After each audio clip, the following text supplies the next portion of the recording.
We are here on the inner sanctum of Range Rover's headquarters to have a look at the all-new Range Rover Sport. And to give me a hand going around the car, I've got Robert with me, who is overseeing all the exterior design. So we're going to run through some of the features of this new third generation Range Rover Sport. So it looks a little bit bigger, but is it bigger, or are we, in terms of size? It's slightly bigger in different areas, but yeah, overall sort of the belt line is slightly higher on the car than the outgoing car. But really, I think the thing that we've tried to maximise on the car massively is, the refinement and the luxury element of the car. Really emphasise the sporting character of the car. One of the first things I noticed about this is the lines on the car, the shut lines like this. These all seem a lot narrower, a lot smaller than before. Yeah, so I think that really talks to not only just the reductive approach, so we've actually reduced quite a lot of the lines on the car. I mean, for instance, the line here and the opening line is half the size of the outgoing car. Okay, so this is where the bonnet lifts up. So the clamshell, effectively. And then obviously twinning that to the lines down the car, the V-groove that runs the length of the car, if we don't get this correct, then ultimately we can't get this height right as well. So it's really very much playing off those two together. And you've got now, obviously, flush door handles, which are open at the moment, but these will sit flush when the doors close. Yes. Helps aerodynamics. Is it as much aerodynamics as well as aesthetics? So there's part of that. I think, again, talking to our sort of modernist, refined philosophy and really reductive design philosophy, we've obviously seen that in the new Range Rover that we've done, and that's really just continuing on through the ethos. When we look through to the really, really simplified, sophisticated body side as well, it's all about the surfacing. It's all about the treatment of those surfaces in the material. There's one looking at the side of the car here. There's one thing that really stands out, and it's how the bodywork meets the glass here. It's as if there's no line here at all. This is one thing that really stands out when you see the Range Rover Sport now. And it's something we're really proud of, ultimately. I think one of the biggest advancements for the car actually is this almost full-length, uninterrupted glass house. Getting rid of the waste finisher really, really helps that. Also means there's nowhere for us to hide either. Ultimately, we have to be absolutely on our game with the quality and execution of the door panels. I mean, just for instance, the gap between the glass and the doors are around 6 millimeters. Okay. So you kind of have to have the precision there to deliver that. And also, we're very confident in being able to do that. And around the back, now it's all a glass panel here on the side as well, so it helps wrap that all the way around. Yeah. And we've got a big spoiler now. It's one of the biggest spoilers. So one of the longest spoilers that we've made in Land Rover as well. And I think when I talk about almost the three lines that I talked about, Range Rovers are very much about three key lines. That really, really beautiful accelerating roof line, really strong, dramatic belt line, and then the sweeping sill line up. Those three lines should really connect together, and almost this line really helps to send that line almost past the car. And the wiper is hidden out of the way, so again you have that clean look at the back. Again, I think that's just something that's almost a hygiene factor for us. It's just something that really helps this uninterrupted surfacing, so we just don't see that as a... And obviously people will think of this and obviously the Range Rover itself, but from behind they look very different because you now have the lights that are horizontal here, whereas they're vertical on the Range Rover, and that integrates the Range Rover badge here. Then this obviously is the dynamic model, so this has all body colour down the side. But they're not all going to be like this. You have a different derivative, which we can walk over and have a look at. So this what we have over here now is similar to well, I don't want to call it a core model, but effectively you can have a more normal looking, slightly less sporty looking. Yeah, so I think what we would say is ultimately it's just different flavours of the car. Yeah. So I think you definitely have different derivatives. So this is Range Rover Sport, and that's Range Rover Sport Dynamic. So around the front, well, let's start at the front because the front is a little bit different on this model. So you have, these are slightly different. So these are actually, so these in terms of the treatment is exactly the same. Okay. The actual lower bumper of the is slightly different. So the shape here is a little bit. Yeah, so we've got on the dynamic car, as you can see, it's slightly lower, full width, really trying to maximise the width and the way in which the car feels on the ground, make it feel really planted, really, the wheel to body relationship, getting all that absolutely right.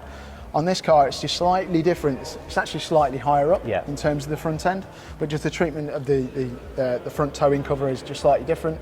Also, the use of materials. We've got obviously fully painted body colour Yes. surfaces on the lower.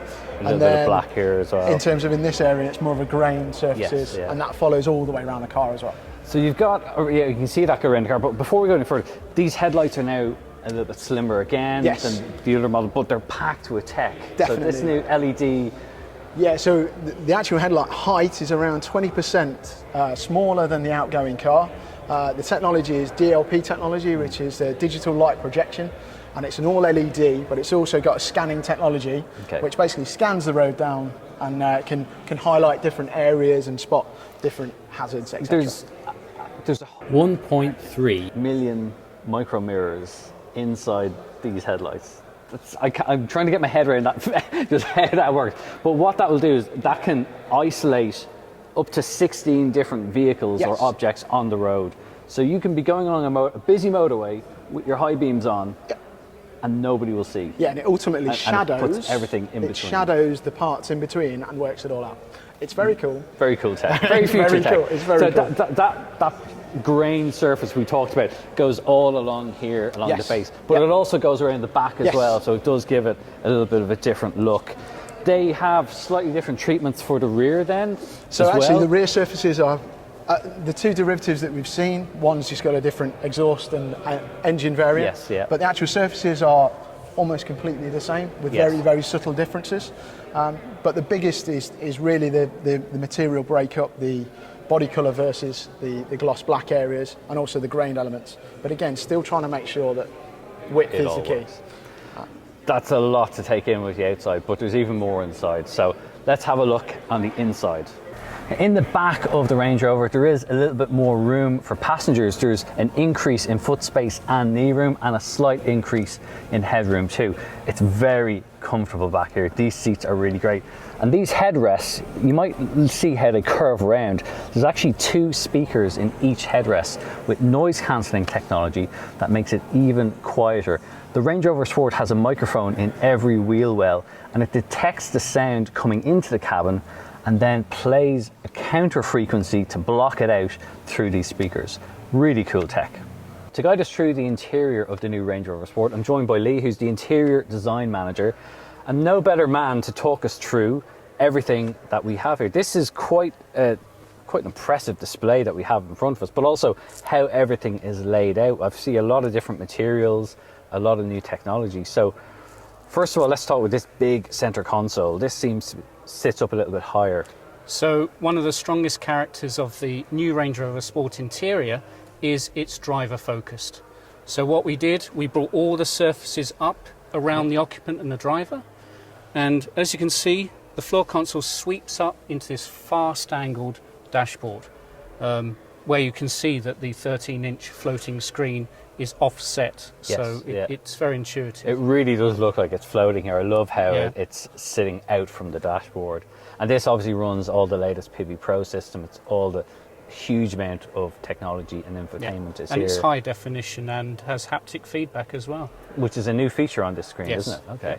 And we've also got now, all the familiar controls are here. We've got this shifter that we've seen on some more recent models.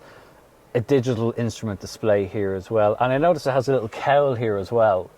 Why is that? Well, this is interesting that you mentioned it. So many people wouldn't notice this. But because the Range Rover Sport has a more angled windscreen compared to the new Range Rover, we actually have this as a functioning ability to stop reflections. So it's like a second cowl. If you look at most premium luxury sports cars, they have the same thing. So we've borrowed it from them and we put it into the Range Rover Sport. Cool. Now, one other thing I've also noticed is, we talked about materials. There's a lot of materials I'm not used to seeing in a Range Rover. This really nice, almost like a dark smoked chrome effect. This is called Moonlight Chrome? Yes, correct. So you're seeing it for the first time in this vehicle. Range Rover Sport has Moonlight Chrome, and it has all of these accents around all of the main areas of the interior. So I see it around the door here as well, and around the door handle. So it goes all the way around here. Exactly. And also on the door pull itself. It defines the functional areas of the interior. The doors are actually quite an interesting, because you've got the stereo speakers, but there's more speakers in here as well, right? So another thing that we wanted was more of a stealthy look compared to the Range Rover. So we've actually hidden the speakers behind this speaker textile. All in here. Mainly in the rear doors. We still have the speakers, obviously, as you can see in the bottom of the doors, but we have this lovely speaker textile in all of the Range Rover Sport specs. And this is now forged carbon, which is also a new feature for Range Rover as well. First to this vehicle, so chopped strands of carbon, then it's forged into a shape, and we have it on a lot of the accent areas on the doors, as you can see. Inserts for the doors as well. Now, using offcuts of carbon into a new material isn't the only thing that is slightly recycled or reused inside the Range Rover. Tell me about this seat material that I'm sitting in. This isn't leather. It looks and feels like very soft leather, but it's not leather, is it? Yeah, great spot. Actually, I think this feels better than leather. So these are non-leather seats. These are our premium non-leather seat material. And it basically has a tactility that I think's better. It's got an interlayer below the surface, so you get this initial soft touch. So we actually call this ultra fabrics. Okay. And it still gives a tailored quality to the seat. And what are these made out of then, if it's not leather? So it's a version of polyurethane, but obviously that is better than a lot of the plastics. And it's lighter as well, I believe. I think it's light. It's easier to clean as well, and it's even easier to clean than leather. So what you're seeing at the moment in this interior, and it looks wonderful. There's no leather. Wow. We will be offering leather. Yes, but for people, because it is something that some people don't want to have in the car, but they want to have the look and feel of leather, and now you have a material that replicates that. It's a really impressive first look. I really want to drive this thing, but we can't drive it just yet. We're going to have to wait till a little bit later in the year. But Lee, thanks very much for showing us the interior. If you want to know more about this car, do head over to our website, which is CompleteCar.ie. You'll find out a lot more information about when this model is going to be introduced. And in the meantime, don't forget to hit like, tell us what you think in the comments below, and do subscribe to the channel.